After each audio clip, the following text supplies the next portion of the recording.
ramai sekali orang membina bagian atas sebelum membina fondasi. Ramai sekali. Fondasi belum kuat, sudah mulai ajar doa, puasa, sudah mulai ajar doktrin-doktrin yang sulit. Ini akan membuat pemahaman dari seseorang itu tidak kukuh dan itu sangat berbahaya. Bila kita perhatikan poin-poin ini semua ya, masa mengajar Yesus bila masa mengajar Yesus. Ternyata kita mengajar Yesus nanti di sini ketika masuk pada bagian penggenapan nubuatan dari Yohanes Pembaptis. Ramai orang belum mengajar apa-apa, sudah langsung memperkenalkan Tuhan Yesus, sehingga orang itu sebenarnya tak paham. Apa ini? Itu membingungkan bagi dia. Nah, perhatikan, fondasi penting, tetapi fondasi bukanlah matlamat akhir atau tujuan akhir dari kerja kita. Orang tak boleh duduk, tak boleh tinggal hanya di fondasi. Tujuan kita membina fondasi yang kukuh supaya membuat rumah di atasnya. Jangan sampai kita stop di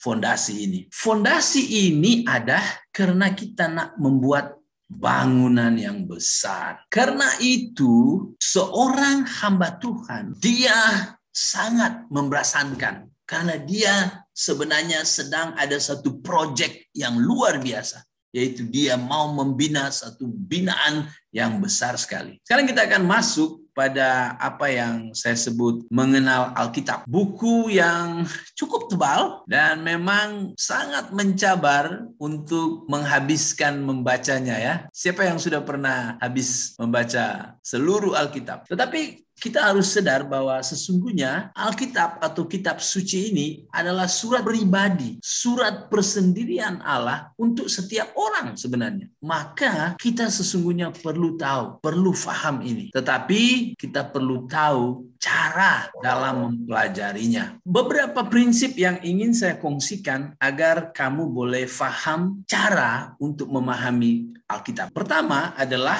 kita harus mengerti sungguh mengenai apa yang menyebabkan Allah memberikan Alkitab. Allah memberikan Alkitab karena Dia ingin agar kita mengenal Dia. Tidak ada sumber-sumber lain yang dapat memberikan kepada kita pertolongan agar kita boleh kenal Allah. Agar kita boleh tahu siapakah Dia, apa yang Dia buat, seperti apa Dia. Alkitab sahaja yang dapat menerangkannya. Jadi dalam Alkitab sebenarnya pusat perhatian utama dalam Alkitab tiada yang lain kecuali Allah sendiri. Yang kedua, kita harus mempelajari Alkitab secara berturutan. Jangan mempelajari Alkitab kacau-kacau, campur-campur atau lompat sana lompat sini. Itu akan membuat kita tak boleh paham. Coba kalau misalnya ya, saya ambil satu buku. Bayangkan kalau hari ini saya baca buku ini langsung di tengah. Lepas itu saya pergi ke awal lagi. Lepas itu saya pergi ke akhir. Wah, saya tak boleh paham dengan baik. Sepatutnya saya membaca dari awal, baru saya bisa paham. Tetapi kalau terlampau banyak seperti Alkitab, bagaimana? Kita harus ada cara untuk itu. Caranya adalah, ingat, Alkitab ini bukan buku pelajaran biasa yang isinya mengenai butir-butir mengenai Allah, bukan. Melainkan berisi ulangan urutan terjadi segala sesuatu dari semula jadi sampai rancangan Dia untuk masa hadapan. Sayangnya, Alkitab tidak disusun secara